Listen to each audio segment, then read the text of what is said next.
Joined here by Laura Carno, who heads Faster Colorado. Your group provides firearms training for school employees. How many people in Colorado right now are carrying concealed in schools ready to stop a shooter? Yeah, it's kind of a tough number to get to because I can tell you that there are probably 15 school districts that I'm working with, but I have some news on other school districts that might get their training somewhere else. So 25 school districts, maybe 3 to 5 per school district. And you've said that there might be some school districts that have done this and are just not talking about it publicly, but yet you so often hear that deterrence is part of the reason to do this. Why would a school district arm staff and not tell people? Yeah, it's up to every school district to make the decision. So one school district has this huge sign, probably 4 foot by 8 foot, that says we might have armed staff. Some schools have little stickers on their windows and some don't say anything. It's up to the school district and how they want to handle that in their community. We train them regardless of if they want to talk about it or not. I think there's a perception, at least, that this is a lot of rural districts where they know that help might be 20, 25 minutes away. Are there armed staff ready to go in suburban or urban districts in Colorado? Yeah, and you're right. So the rural schools have always been the early adopters because they and their county sheriffs know it's 30 minutes before anybody shows up. There's a lot of interest, I'll tell you, in urban and suburban schools because they know that these things can happen in a matter of 2 minutes. And so it's not the 30-minute problem, but it's the how many people could get shot in 2 minutes, even if a cop is sitting in the parking lot. So a lot of folks are thinking about it. Now in suburban and urban schools, I haven't heard anybody or of any schools where armed staff is there, but definitely school resource officers and armed and uniformed security officers. Can we talk about that deterrence aspect Sure. of it? How much of the idea of arming teachers, in your opinion, is about the deterrence, and how much of it is about the actual interdiction of a live shooter? Because we see time and time again, these shooters are perfectly willing to go into schools where they know there is armed security. We've seen that in Colorado and elsewhere. Yeah, and you have to think about the mindset of these monsters, and they are monsters. They want to go in and take as many innocent people as they want. So in cases where there is an armed security guard uniformed or a school resource officer, they do everything they can to start their business away from that person. And so that's why from actually interdicting a situation as it's happening, having somebody that nobody knows, the bad guy at least doesn't know who it is, potentially closer. And that's what we saw in the Arapahoe High School shooting, is that school resource officer sprinted at full speed. It took him 45 seconds to get there. That ended the situation, but Claire Davis had already been killed. Right. Because when you talk about the speed of law enforcement response, right. I think people understand that emotionally, but when you look at it practically, these school shootings happen so quickly. So quickly. Is it not what's happening that the rural school districts are the places where people are more comfortable with guns, and that's the reason why they're arming their staff, not the distance from law enforcement? Because, as you said, 45 seconds in Centennial and Arapahoe for that shooting there. Right, and maybe in the rural areas, because people grew up on ranches and farms, maybe they think of it first. But I think as more information's known, I mean, you look at Arapahoe, you look at Columbine, you look at what happened in Parkland, Florida. These are in suburbs, and it doesn't matter how close people are. One life is too many. And so having, so think about it this way. If you could have 10 SROs in a building or in a school, people would say, yeah, 10 is better than 1. And 10 SROs isn't practical. But an SRO plus a few armed staff sprinkled throughout the school, now you've got a little bit more of a safety net for if something happens in different parts of the school. Can you bring 10, 12 guns into a school, even if most of them are concealed, and not change the way that those school staffers interact with and teach students? Yeah, you know, people are doing it today. And we're not hearing of any problems out there. So concealed means concealed. And Colorado, just normal people, not in schools, but just ordinary people outside of schools that have all different kinds of jobs. 1 in 9 people in Colorado has a concealed carry permit. So there are concealed firearms among us, and it's not changing the way that we interact with one another.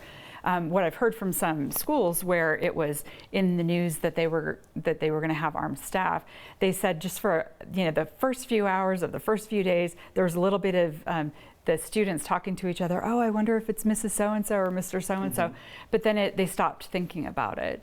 In Texas, they have armed staff also. They interviewed some students that said, it makes me feel protected. And I think that's a voice that shouldn't be left out, is students who say, I feel protected. I can't imagine what it feels like to be a student right now, thinking that these things could happen at schools. I did duck and cover drills for earthquakes. I wasn't concerned when I was a kid about shooting, so it's a whole different world. There's probably a diversity of opinion like there is on anything else. When it comes to the practical training, how do you teach somebody who doesn't have a law enforcement or a military background to kill for the first time and to probably kill somebody that they possibly know well? How do you get somebody in that headspace? Yeah, so let me tell you first about our trainers. Our trainers are all active duty law enforcement. They are all in a training capacity, and they are all on SWAT teams in their agencies. They are not just okay with staff carrying, they are active proponents. One of our teachers or one of our trainers was a responder to Arapahoe High, and it affected him profoundly. He never wants to see that happen in a school again. So that the people who are training these teachers, that actually matters. We do go through mindset. It's the first thing that the 3-day class starts with is mindset.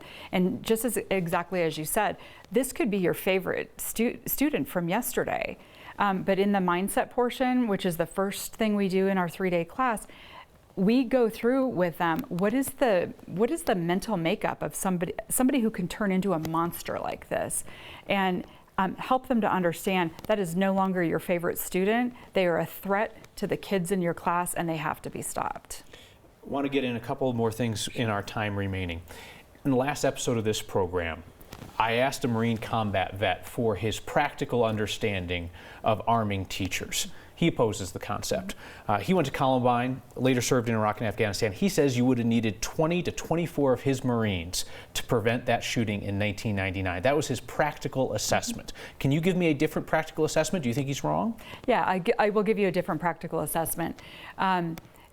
Absent having 20 or 30 armed people enter, having 1 or 2 people who can stop the shooter or get him to stop himself, which we know that that's very common in these situations. They know that they're going to end their own life at the end of it. 1 or 2 people who could put a stop to that is better than nobody being there. And that's what is happening in most schools today. There's nothing worse than a bad guy, one of these monsters, executing child after child with nobody to stop him. I will take anything over that. That is the worst case scenario. So this language is going to sound coarse, but it sounds to me like what you're talking about in a lot of these instances is not stopping a school shooting, but interrupting a school shooting. Because the level of saturation that you would need to have of armed staff to take somebody out the moment they stride across a parking lot or in a front door, we're talking about just guns everywhere. You're talking about teachers being in a position to intervene once something started. Sure, unless you're lucky enough to have something start right next to a teacher who happened to be armed. But yeah, it's having an armed presence, somebody who is armed to be able to defend against an armed intruder. As close as possible to that armed intruder. The clock works like this, and sadly we know the average is. In these mass casualty events, 1 person is shot every 17 seconds. If it's your kid in that room, how many 17-second intervals are you okay with if the cop is in the parking lot, if the SRO is on the other side of the campus? And I think we can all agree we want fewer 17-second intervals rather than more 17-second intervals. Quickly, what would be an effective percentage of armed teachers? We've heard the president say 20 or 25%, something like that. Yeah, so what the experts say is that you should have 1 person per hallway per floor. So depending on how big if you're a 1-room schoolhouse, 1 person's fine. But some of these bigger schools, like in Florida, you've got multiple levels, multiple hallways. And the good news is when we train people from multiple people from the same school, they get together 10 seconds into it and say, we need to move our classrooms around. In our final 30 seconds here, there are going to be the people who support gun rights, who love this idea, the people who support gun control, who hate it. Talk to me about the people who ardently support gun rights and think that this is a foolish idea. Senator Marco Rubio, Florida Governor Rick Scott. NRA loves those folks, and they think that this is a bad idea. What's the disconnect? Yeah, I want them to talk to the people who do our training, the people who take our training, and understand that the faster you stop the shooter and the faster you stop the bleeding, the fewer people die. Having somebody there absolutely will make a difference. Laura Carno, thank you so much for your time. Thank you.